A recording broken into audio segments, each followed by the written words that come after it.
Hello, and welcome back to Warrior Moms. I am Michelle Davis, Carter's mom. And I am Amy Durham, Alex's mom, and we are so grateful to be here with a new friend that we just made via the worldwide internet. Yes. The World Wide Web always brings us to cool people and cool stories and sad stories, but we hate that we're here, but we love that we're here at the same time to support each other. But we have Mary Leopold, and she is in the north suburbs of Chicago. And she is here to tell us about her son Oliver, who passed away back in 2021, and how she's managed to get out of bed and keep moving every day. So, Mary, thank you so much for being here with us today. It's so nice to be here. I wish it were under different circumstances, but I'm so happy to be connecting with all of you. Yes. Oh my gosh. Well, so just start us out. Tell us about your Oliver. Yeah, Oliver, like all of our children, was an extraordinary child. I think that he lived more in his 19 years than most people that I know of any age. He packed so much in. He was such a passionate young man. So he, as a lot of our children, was, very affected by COVID in terms of the isolation. Oliver, very, very extroverted, really liked to be helping out in the community. He was known to everybody in his high school in terms of what he did with like technology, and he did the morning announcements every morning, and cute. Came like the voice of his high school of 4,000 people, huge public high school. Wow. And he decided that his senior year, he was an incredible student, and he decided he took an EMT course his senior year at night. And he had been involved in this wonderful program in our community for high school students who were interested in the fire department. Oliver didn't necessarily want to become a firefighter, but he was very interested in kind of like the mechanisms of how the fire department worked. And he was in this great program with his peers for 4 years and became really close with all the people in the fire department. The chief, the chief once helped Oliver change a flat tire he just kind of embedded himself, and he actually created an app during his junior year, I think, or senior year, that actually was put on all the rigs in our city. And that he created this app that basically encapsulated, like, he didn't have to rewrite any information, but any sort of medical emergency information was much more easily accessible with this app. Wow. And so the fire department was using this app. So he just... A brain like no other. He did a brain like no other. My husband and I are both social workers. I'm a psychotherapist in private practice, have been for many years. His brain worked so differently. He literally kind of came out into this world like as a little entrepreneur. And he was always interested in inventions and numbers. He was also very, very social. So he had this wonderful combination of completely extroverted, was comfortable in a crowd, and he just had this mind that just worked all the time. His first video he bought with the money that he saved.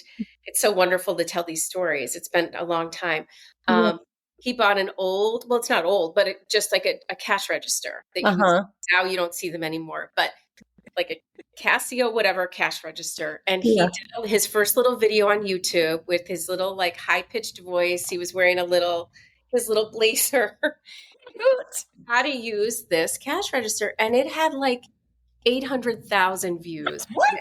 It was crazy. And he started a YouTube channel, which I have not had the heart to look at. Yeah. Thousands of followers. And he would talk about technology, or one of his really popular videos was, and he would do this on his own, was how like a child can get a debit card and use a debit card if they're kind of age, and how to do that. And so his mind was he was just constantly producing and thinking about ways in his school, in the community, even when he was little, how to kind of make changes. And Yeah. he was in middle school and he was asked to speak at Northwestern's business school, Oh my like gosh. young entrepreneurship. And again, you have this tweaky little voice. He hasn't reached puberty yet. He's talking to all these graduate students. So we really, and I think this is true for a lot of our children, we let him lead us. Mm-hmm.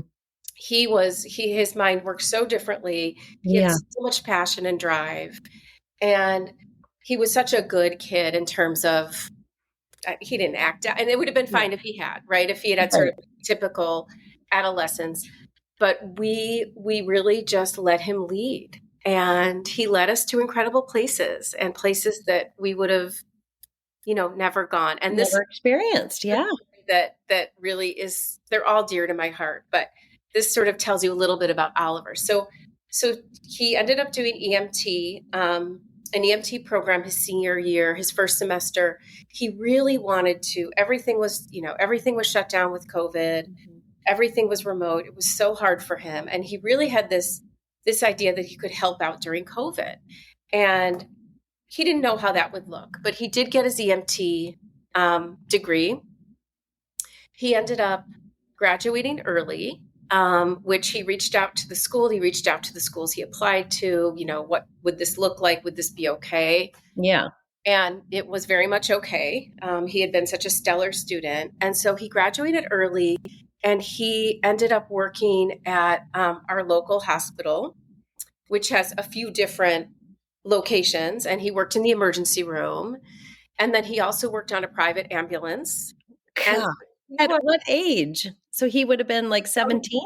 He was 18 when he was a senior in high school. In high school, but graduated early. Yeah. Graduated in December and literally like days later was already working 12-hour shifts at the hospital. God. And he was By very choice. By choice. Totally by choice. Yeah. Yeah. Completely by choice. And he was working on it for a private ambulance company. So he'd help do transport, and he was very, very humble and very sort of quiet about the work he was doing. I think that a lot of what he saw was probably very intense. Mm-hmm. And he had a wonderful colleague. He had wonderful colleagues at the hospital, but he came home and he just wanted his quiet time. Yeah. And we respected that. We were making sure that he wasn't getting too overwhelmed by the work he was doing. He seemed to be managing it really well. And he ended up, so this was his, so what would have been like his winter semester of high school. Yeah. And then he went through the graduation and everything. And then he applied to schools and he decided to defer for a year. And he was admitted to paramedic school. And he wanted to study first it was computer science, and then he switched to biomedical engineering. He had a best friend she was studying biomedical engineering. So he said he didn't want to be a doctor, which, would have been fine, of course, or paramedic. But he really, he just really loved the hands-on piece of it. So he was in paramedic school. He was also still working in the emergency room. I don't know how he did it, but he just had so much energy to help and to kind of be in the world in such a way that I really have yet to meet anyone like that. As extroverted as I am, I really like to come back to myself, have my quiet time. I'll have a day seeing clients. I'll need my time at night to relax, he just was fully engaged all the time. And this is a fun story. It's crazy. So and I think part of it was COVID and just being so kind of locked in, right? As so many of our kids really struggled with that. Yeah. He ended up buying, it was an auction. We never thought it would happen. He bought a decommissioned fire truck. Okay. So crazy story. So he had said that he wanted to buy a decommissioned ambulance. And my husband and I said, "Oh, honey, that's a little crazy. Where are you going to park it?" Okay. So where are you going to park it? Ambulance, which now looking back would have been so much easier Got a fire truck? to a 42-foot fire truck, 42 foot, Oh 42 my feet long. And it was literally, he was like working and he said, "Oh, Mom and Dad, I put in an offer on this fire truck." And we just sort of ignored it. He was always sort of thinking about Yeah. things. Yeah. Hours later, I it's like, won. I got the fire truck. It was an Evanston decommissioned fire truck. So it had been used in Evanston for years. It was from like the 1980s or something. So our first question, we're practical, and it wasn't that expensive. It was his money. Yeah. Where are you going to park it? Yeah. And he's like, "Oh gosh, I don't know. Where am I going to park it?" I mean, you can't park it anywhere. You can't park it on a city street. No. Parking pad in back of our house. It's not 42 feet long. This is Oliver. He just thought it was the coolest thing. Yeah.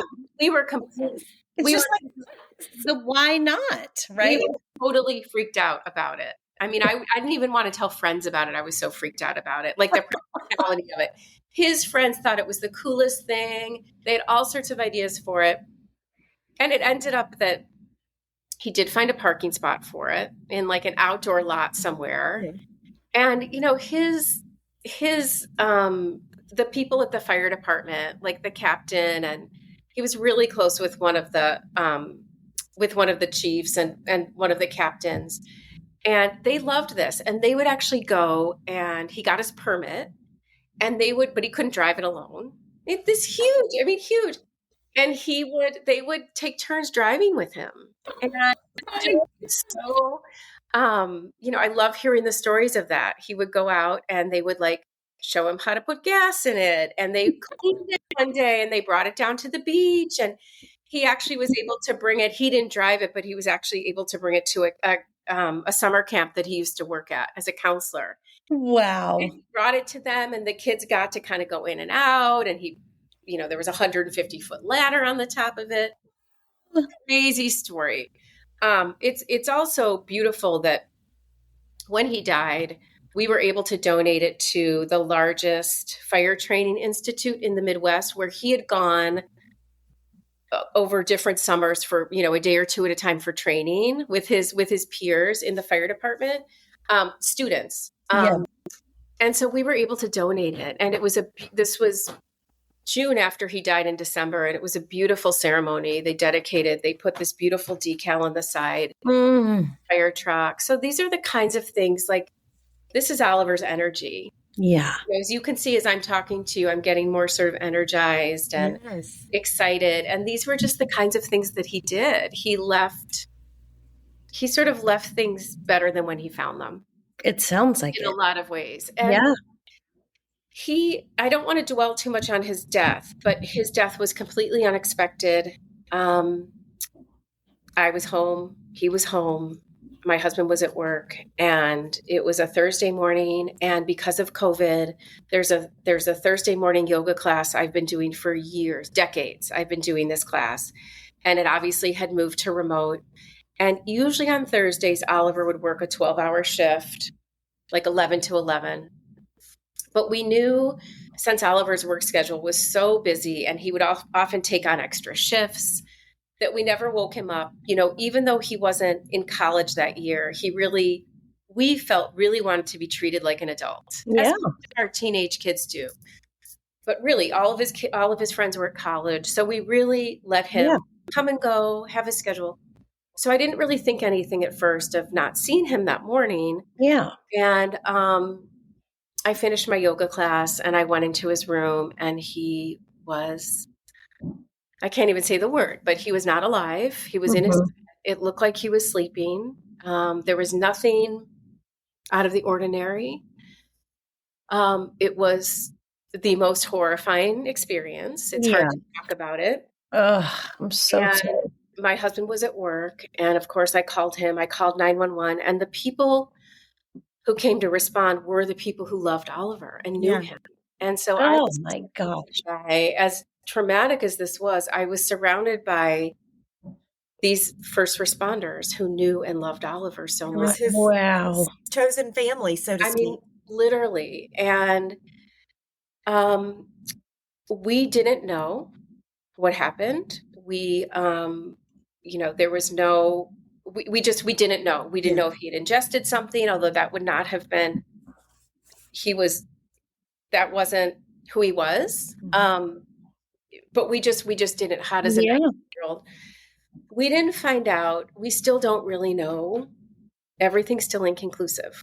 Gosh. So we will never know, but we did not know when he died that right after he died, this was December 9th, that all the reports were inconclusive. We didn't know that because the medical examiner never reached out to us. I think they thought they're going to continue to do some testing. If we had gotten even that little bit of information, I think it would have helped. We thought maybe he died by suicide. We just did not know. No, yeah. Nothing to indicate that he wanted to harm himself. He, as far as we knew, did not have any mental health issues beyond being just an intense kid. Yeah. Right? He was super driven. He had just talked to his best friend that night. He had told us he wasn't feeling that great. He went to bed. And then 5 months later, we, again, still inconclusive. We got the report that he had several heart conditions, not necessarily that. That's what. Right. They couldn't say for sure. Wow. What actually, ended his life. So there's a piece of this that I know a lot of moms, parents can relate to in terms of not knowing the whole story, whether your child died by an unintentional overdose or fentanyl poisoning or suicide, or where there are more questions than answers. Yeah. And not that one is any easier than the other in terms of knowing my child died, was hit by a car. My child died in an accident. There's living with this not knowing. Yeah. It's excruciating. And I'm actually in the process of writing a memoir right now about this time between losing Oliver in a very traumatic way. And then my mom died a year ago, died from cancer. Not that I don't miss her terribly, but it was expected. Right. We knew that she had stage 4 cancer. We knew when the medication stopped working. It was very expected. And I've always wanted to write about Oliver's death and losing my mom in a non-traumatic way, and having that experience opened me up to wanting to write about it more. So I'm in the process of writing this memoir, which is also really brings in a lot of grief theory and psychological theory as a therapist, obviously. Yes. Oh, it's my field. And I'm just starting to write about Oliver's action. I haven't even written yet, and I've written probably 150 pages. I have not written about Oliver's death yet. So, we know that is I mean, it's so physically and emotionally exhausting. We were just talking because we've written a book, a collective book of 14 moms. So I mean, we know how grueling it is to write about that. Yeah, revisiting that trauma from the book that we're writing, because 14 of us have each written a chapter specifically about our child, the trauma and everything. And it's hard. It's so I'm so looking forward to your book. I think it's going to add so much to the grief space, right? Because and my book will not be a grief guide. And I don't think yours will either, except that, right, how each of you has coped and managed. Ours is a survival guide. A survival guide. It's a survivor's guide is what ours is. So important. So I'm in the process of writing and recalling and, getting everything onto paper. Yeah.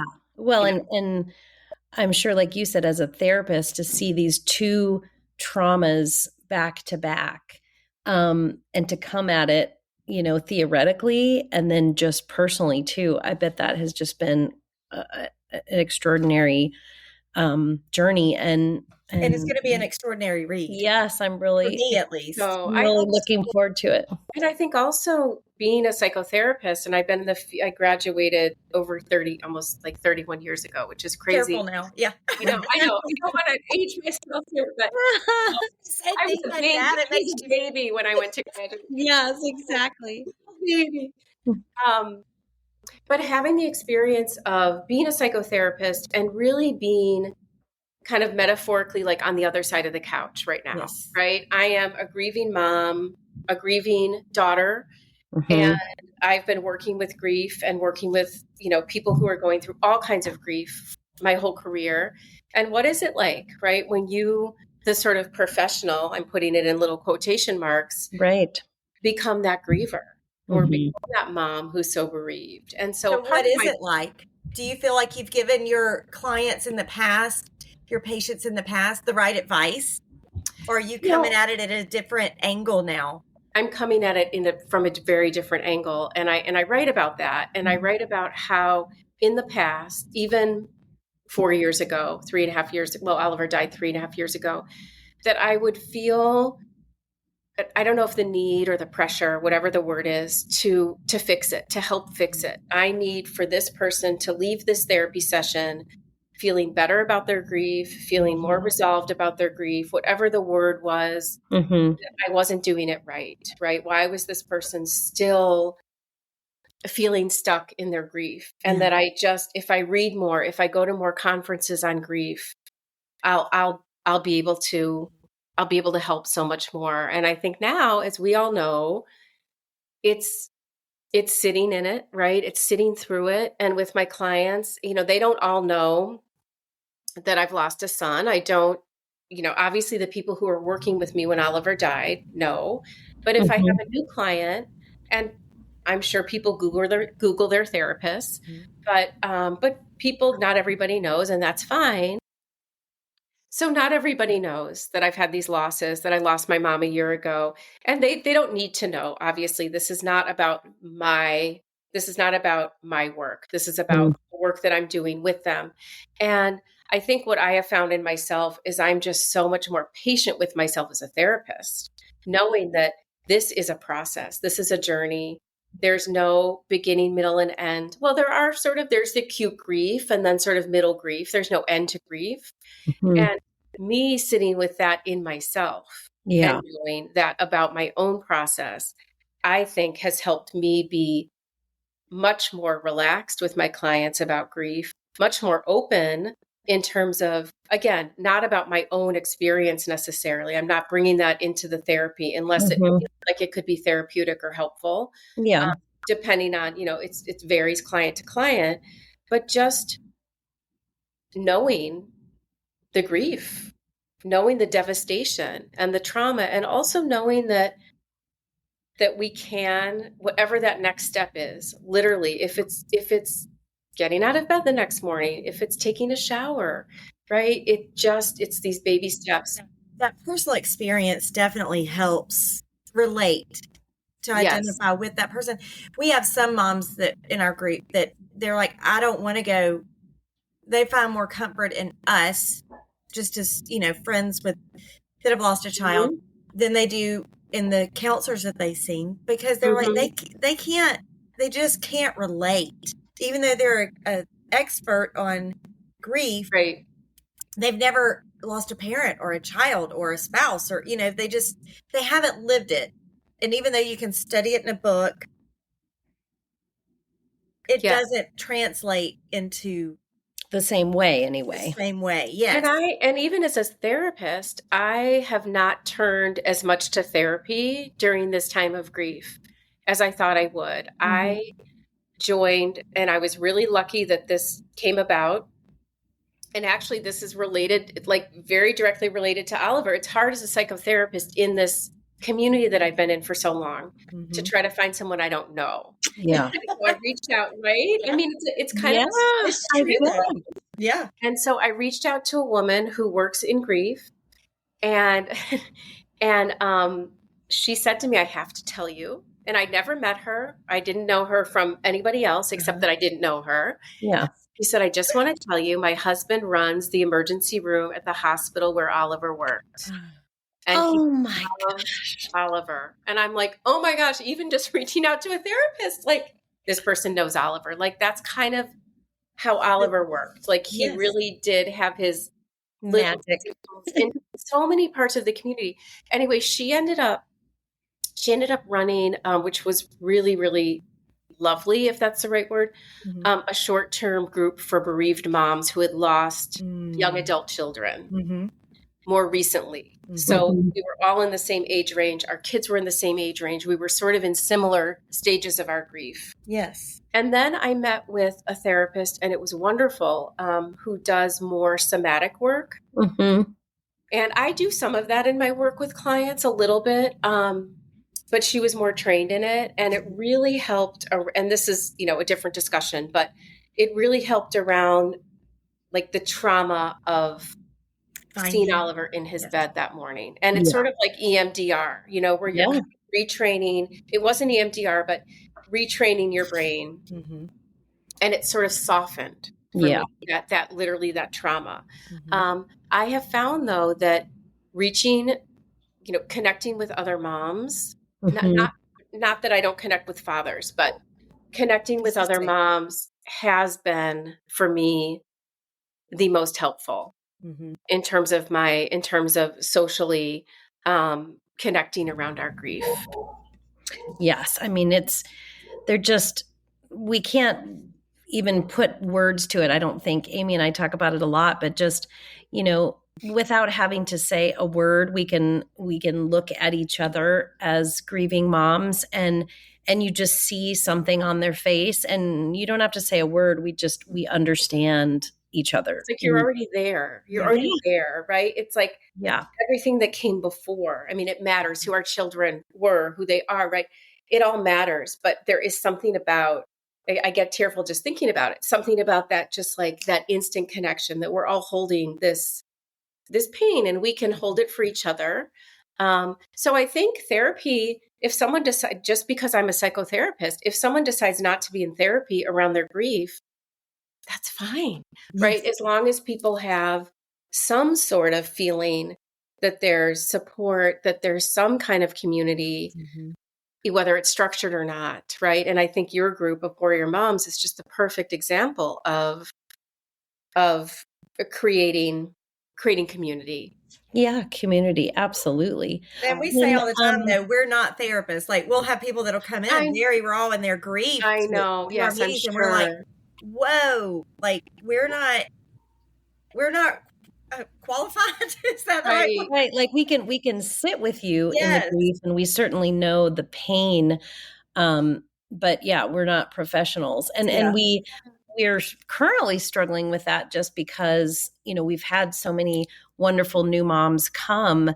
And we're at that point, I think, in just a group as an organization where we're growing faster than, we kind of realize we're at that place like, well, do we need to put some sort of kind of protocol together that says, please go seek someone, whether it's a therapist, a pastor, or, somebody that is in this grief space, and of course, and come back. With welcome arms anytime. With you, but exactly. We can't. But it's a both, it's a both for sure. And I'm sure that's tricky, right? In your situation where it's more social and obviously in my situation as a therapist, it's very different. That's what people are coming to me for. But it's definitely. What have you done for you? In what my has Mary done for Mary? Grief? What's your grief? What's helped? So what helped early on and still helps, but it's changed, is that in the really early days, it was the middle of winter in Chicago. I don't remember what kind of winter it was. I think it was Chicago winter, right? It was cold. That's all I know. Cold for you guys. For us, probably just typical winter. Yeah. It was COVID. So as much as, sort of we had people over visiting, it was still pretty controlled in terms of masking and everything. So I love to walk. And I had a walk every morning for weeks. And that was the only thing on my calendar. And people really came out of the woodwork. And, during COVID, I think we all felt so isolated. And during Yeah. COVID, I'm like, do I even have any friends left? Like, we're not seeing anybody. We're not interacting very much. And that was so grounding for me to have those cold morning walks, talking about Oliver, connecting with people around my grief. And it sounds so simple, but there was something, the physical environment of like breathing the cold air. I actually love the winters here. Breathe it within reason. Right. I don't love the extremes, but I do enjoy the change of seasons and the cold. And I love walking in the cold. And there was just something about like the sensory experience of being out in the cold with like that bracing cold. Yeah. Somehow I felt better. I felt physically better. I felt emotionally better. And that structured my day. Those were early days. I ended up going back to work about a month, maybe 5 weeks after Oliver died. I'm very fortunate that I'm in private practice. My husband has a salary. I understand my privilege there because I'm self-employed, that I was able to decide. I didn't have to worry about bereavement and, all the terrible things that can happen at work. So I really recognize that.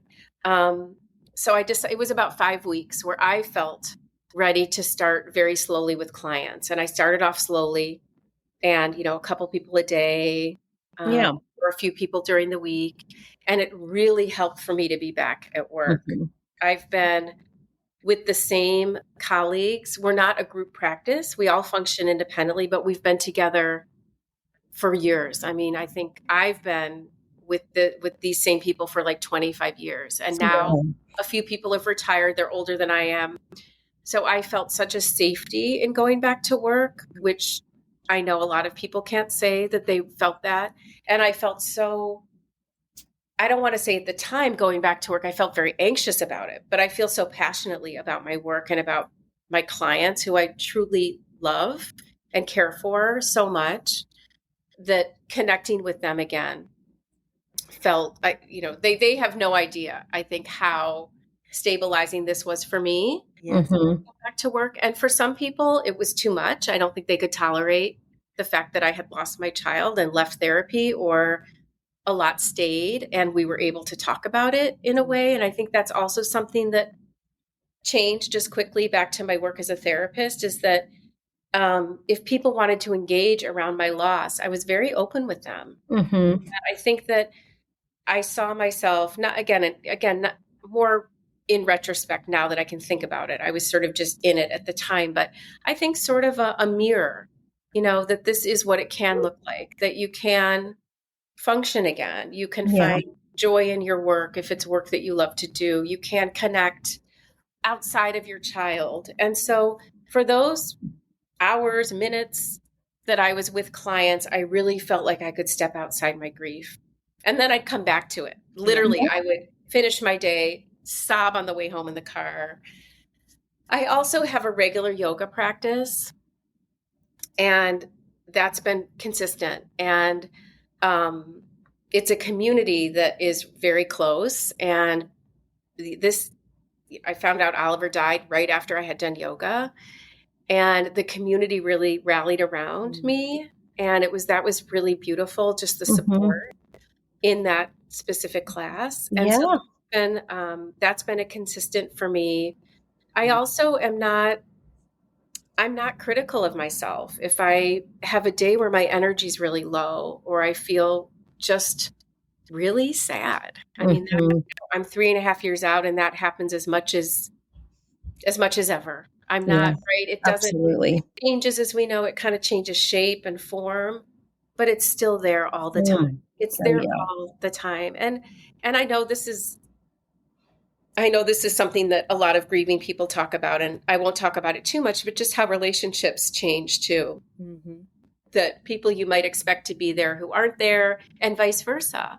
And I've had this growing of some relationships that people I hadn't been very close with or kept in contact with, who really sought me out because of either they could truly understand or just their own compassion. And those relationships have been stronger than ever. So there are lots of, right? There are lots of gifting and Oh gosh. Yeah. This journey is just unbelievable. And I think one of the things just in listening to your story, both with Oliver and his gift for connection with people, that, I see where he got that with you is that gift that you have with connecting with people. And, it's no surprise when I was listening that you went back to work a month, 5 weeks, because you were wanting to give to, like you said, to the clients that you cared for so much. And that's beautiful.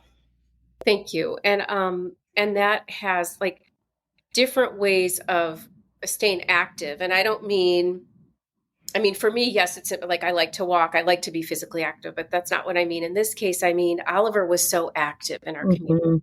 And there were some things that we were able to put in place. And I'll talk about the wind phone in a second. But there were some things that we put in place that sort of started with Oliver. And being able to follow those through and continue some of those pieces in the community. Like, for example, when Oliver died, in lieu of flowers, we said, if you want to make a donation to, there still is a First Responders Foundation in Evanston. It's pretty small. And Oliver was elected to be on the board. He was the youngest board member, no exaggeration, by about 60 years on this board. Wow. Yeah. And so much money came in Oliver's name in his honor that we were able, and this is Oliver working wherever he is, he's still working his magic. So so all this money came in, and the fire department needed these 3 machines. They're called Lucas devices. And if you've ever seen them like on TV or just what they do is, we didn't know about them before, but it's like a machine and it goes over a person's chest and it provides continuous CPR. Oh, wow. Compressions. And so if the fire department is trying to get up a small staircase, or if someone has like fallen into a small space, right? It's a way that this person can have continuous CPR. So like if a firefighter is walking upstairs and trying to give someone CPR, it's going to be almost impossible. Right. So it's a machine that goes on their chest. And they said, our dream is to have 3 of these machines. And the total came out to, so the money that was raised just in Oliver's honor, we didn't ask anybody to donate, was $55,000 over a very short period of time. And literally the amount of these 3 machines was like $55,000 minus $300. Wow. It was exactly the amount. He was just, they're thrilled. And I still talk to firefighters who say, I know we don't tell you this a lot, but we use these machines every day and they are saving people's lives. Gosh, that's amazing. And then we've also been able to, with the money that we had saved in Oliver's 529, we've been funding little bits of paramedic school for people who might not be able to afford their education in paramedic school. The program that he was in was through our community college. And so we've been able to reach out to the community college. Our high school now has this great paraprofessional program in health. And so we've been able to provide these smaller scholarships for students who might otherwise not be able to complete their education in the field. And that's just incredible. So that, again, I feel like Oliver would be just so excited about that. Oh gosh, yes. And then, so for me, it's been more about like action. Yeah. What can we do to help? What can we do to be involved? My husband is much more introverted. He manages his grief very differently. Mm-hmm. I'm much more like front of the house, in a restaurant, like, hey, how can I help you? Yeah. Just with the mostest. Yeah. And he's much more kind of in the back, supportive, doing things that I wouldn't be able to do. Mm-hmm. So that's for a whole other discussion, right? Yeah. How do you manage if you are in a partnership and you lose your child? But I think, knock on wood, we support each other in the different ways that we grieve. And the one thing, can I transition to just quickly talking about the wind phone? Absolutely. Yes. I'm excited for you to tell So I won't be too long-winded about it, but after Oliver died, I found out I did not know what a wind phone was. And I found out about the concept from, I think a friend told me. I sort of forget how I heard about it. But there's a Japanese landscaper who lives in Japan. And in 2010, he lost his cousin to cancer. And he was so bereft that he created what looks like a vintage British phone booth, but it's all white. It's beautiful.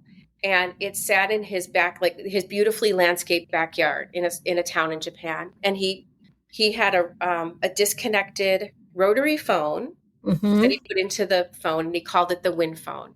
And there's obviously a Japanese term for it. I forget what it is, but I wouldn't be able to pronounce it anyway. And the translation is like your words are getting carried off by the wind. And so his idea was he could connect with his cousin by picking up this receiver and talk to his beloved cousin. A year after that, the tsunami happened in Japan, and thousands and thousands of people died and were unaccounted for. And it affected very much the town that he lived in. So you can look it up. He moved the wind phone to a public garden, beautiful park that overlooks the Pacific Ocean. And he and his wife still care for the wind phone. They're like their sole caretakers of this wind phone. And people travel from all over to visit this original wind phone. And since then, other people have had this idea, and there are hundreds around the world now that are documented. I'm sure there are even more. And it can be as simple as a phone attached to a tree, just a disconnected phone. It can be just any simple structure. So I heard about the wind phone. I started doing research on it. There's a wonderful website that's mywindphone.com. Okay. And there's a woman, Amy Connolly Dawson, who lost her daughter and who heard about a wind phone and loved the idea also, and has been chronicling these wind phones as many as she can learn about. Yeah. They're on a map. You can look at it. There's also a Facebook page called My Wind Phone, and it's not a private Facebook page. And I connected with her. And there's also really good advice if you want to try to bring a wind phone to your community. So I had this idea. I didn't know what it would look like. And there's a friend of ours who is very involved in our city. And he loved Oliver. And Oliver spoke at a Chamber of Commerce meeting. I mean, they just had this really relationship. And he's my age, and he has kids, our kids' ages. And he lives down the street, and he's really also involved in our public golf course. And he said he loved the idea. And he said, oh my gosh, go big or go home. I imagine a bright red, thinking of Oliver's fire truck, like a red British, a replica of a British phone booth. And so, literally within days, he brought this to the Canal Shores, that's the public golf course, to the board, and right away, they accepted, they're like, yes, we'd love to do this. And also within days, he spearheaded raising money to get this phone booth. And in 2 days, we raised, $4,000 or something. It all just happened so fast. Right. And I feel for people who in their communities want to establish a wind phone. And sometimes there's a lot of bureaucracy in the city that they live in. So I completely, and anyone can reach out to me. But I completely empathize with those who are trying to get this into their town, and for whatever reason there's some resistance. Yeah. We were so lucky. So literally within weeks, this beautiful British, it looks like a British phone booth. Exactly. Shows up on the golf course. And I bought just on eBay, an old rotary phone. Yeah. Oh my gosh. There have been some newspaper articles written about it, and it's had enough sort of press that people are coming to see it. And we live just a block and a half from there. So in the summer, we'll walk there pretty much every day, and we'll meet people who are visiting the wind phone, or if someone's, I always give people privacy, of course, but if someone's just come out of the wind phone, I'll say, oh my gosh, tell me about how you heard about this. And then I had the idea to start painting little rocks and placing rocks first in the wind foam with people's names on them and decorating them. And I reached out to our community, our Evanston community, on a parent's private Facebook page. And I've had people I know, hundreds Yeah. of requests. I've probably painted 500 rocks. Oh with my paint. gosh. And they sit there and people can add their rocks. So this whole process of, establishing the wind phone, articles written about it, people interviewing me, getting people's names, right? It's very ritual for me, very much a ritual. I sit at this dining room table where I'm talking to you now. Yeah. I paint, and I have 50 pages filled of the person's name who's requesting, their beloved person who died. And I don't anymore because I have so many requests, but I would ask sometimes, like, what was your person's favorite color? Yeah. At the beginning. And then I got so many requests that I couldn't, I just had to believe that, like, the color would be fine. And then, Right. Yes. but Just saying their name, right? just saying their name and have it like something about writing it down, having it on a piece of paper, imagining that person. And that nothing is going to heal the grief, right? But just like how writing right now has become a very passionate project for me, sitting down, doing that creative work, really, really just helped me connect with my own grief and with the grief of other people in a bigger way. So the wind phone has been, and it's a beautiful symbol, and people have had gatherings there. I have gatherings there. We've had Oliver's candlelight vigils there the past couple of years. And didn't you say people have planted flowers that you don't even know? Yes, they're beautiful tulips right now that sprouted last spring. I don't know who planted them. Yeah. I have a feeling it was one of my neighbors, but no one wants to take credit for it. It's beautiful, though. It's sort of like a garden fairy. It's absolutely beautiful. And it's a public space. So it's a space for anybody. I just love that. Oh my gosh. I want a wind phone somewhere nearby. Don't you, Amy? We'll help figure it out. I know. I want you to. Would love to help. And as I said, it's a very simple concept. It can be, how a lot of people have those little mini libraries. Yeah. Yes. Exactly. It can be that with a little receiver on the inside and a sign to say what this is, right? It does not have to be grandiose. Yeah. Grandiose. No. Yeah. Oh, that is just so beautiful. And just like Oliver that you said, that touched so many different people, and his energy and spirit gets to live on. And so going to the wind phone, it's that same thing. Everybody gets that chance to kind of speak their love into the wind, so to speak. And I just want to say one more thing. It's really, this surprised me, which is kind of funny that it surprised me, but visiting the wind phone every day and going in and picking up the phone, it took me a while to actually go in and pick up the phone and call Oliver and talk to him. And I talk to him all the time. I'm always I feel like I'm always having a dialogue, but there was really something different about walking into the wind phone, picking up this heavy receiver. Yeah. And it was so emotional, and it was so kind of cathartic, and it felt different. It felt different than all the discussions I'm having with my head, even when I talk out loud. It really had this very powerful effect on me. So if you ever do see a wind phone, don't be scared, right? Yeah. Anything you want into it. There's no right or wrong, but it is a very powerful experience. That is just incredible. Yeah. Oh my gosh. Thank you for sharing that. Of course. Yeah, I really would love for you to help us get that here. That would be incredible. And maybe there is one here. We'll have to look on that website and see. There could be one in Georgia already. Yeah. Oh, that is incredible.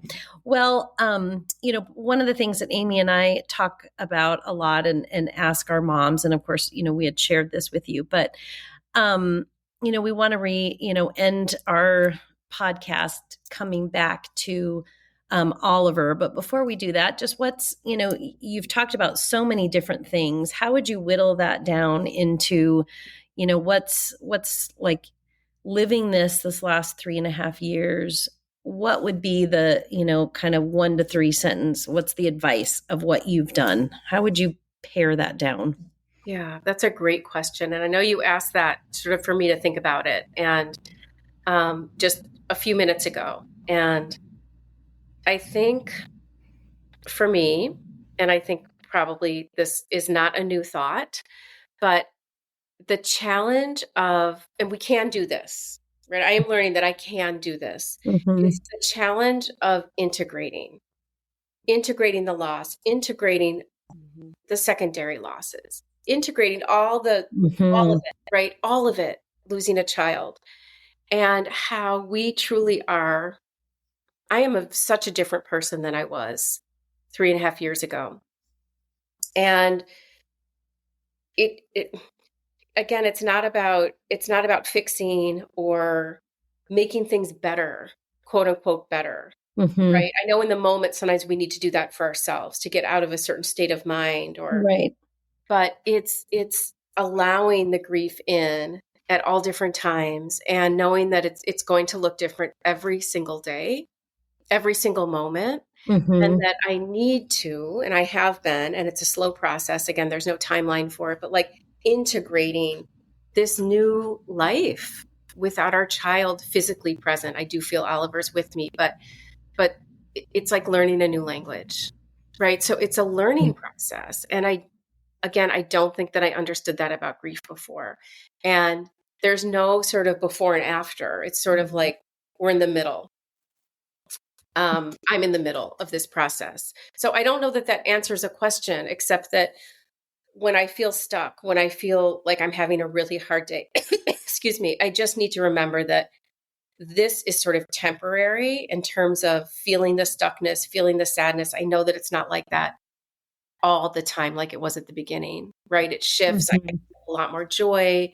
I'm so excited to meet and to talk to the two of you, right? So letting those glimmers in also is really important, that it doesn't take away from the grief, but our lives can become more whole. Yeah. And I love that term integration Oh, yeah. because, yeah, Amy and I talk about that a lot of, it is about being so intentional with one, facing your grief, but two, really seeking joy and light and life again. And that word just really connects with me today, that integration, because it isn't just a or, it's like, okay, right now I'm going to be sad, but in a little bit I can do this. It's actually both, right? You're going to be sad and you're going to experience this happiness. Exactly. And that's what I loved when I was first introduced to you, Michelle, and then to Amy very quickly. You were so responsive to me. I love the idea of celebrating, right? And not celebrating the loss, right? And not like needing to find, again, in quotation marks, meaning. Like there's no reason why Oliver died, right? I mean, I do not Mhm. believe that, right? And No. life is not better in any way. There's no silver lining here. Um, and and connecting and meeting new moms and meeting new wonderful people, and how we, whatever that next thing is, what is the next thing we need to do? What is that Mhm. next thing? If it's literally taking our next breath, or going outside and listening to the birds, right? So I think it's a constant process right now of integrating. I love that. Well, before we go, let's bring it back to your incredible son, Oliver. Yeah. And like Amy said, we love to ask our moms, what are, 3 or 4, what are some words that you want to leave us listeners just thinking about this beautiful conversation we had with you. I always get choked up when I think about it, but just so that we can carry a little bit of Oliver with us. Yeah, thank you. I do too.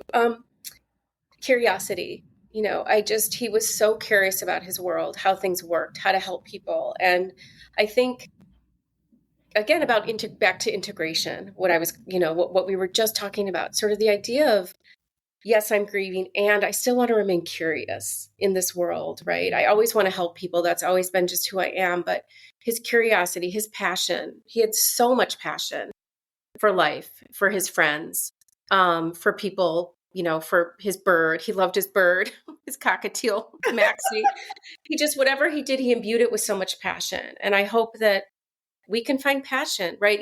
Even if it's like the little glimmers, And he had I don't have the dimples. He had the most amazing dimples. And I just want to think he had this beautiful face and these incredible dimples. And when he was little, I would say, Oliver, I'm just going to curl up and take a little nap in your dimple. And, he didn't believe it was going to happen, but he kind of would look at me like, wow, is that? Did she? How's she going to do that? Yeah. And I love that. I love just thinking about like his little dimples. So just our children's beauty, right?